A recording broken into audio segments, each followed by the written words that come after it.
Pan சூடானோடனே 2 table spoon எண்ணெய் விட்டுக்குங்க. எண்ணெய் சூடாயிடுச்சு. இப்போ நம்ம அந்த மேக்னெட் பண்ணி வச்சிருக்க சிக்கன் எடுத்து போட்டுக்கிறோம்.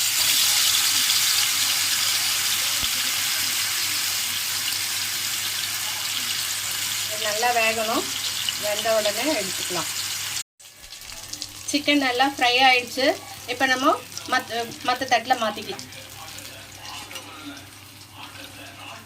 மாற்றியாச்சு. நல்லா இருக்கா?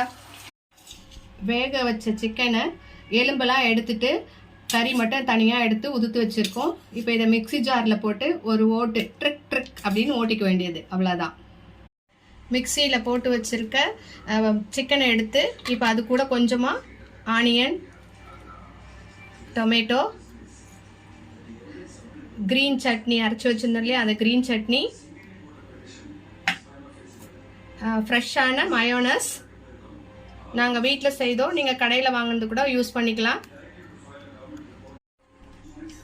இப்போ அது கூடவே கொஞ்சமாக ரெட் சில்லி சாஸ் கலந்துக்கணும். அப்புறம் டொமேட்டோ சாஸ் கொஞ்சமாக. இப்போ இதை நல்லா மிக்ஸ் பண்ணிக்கணும்.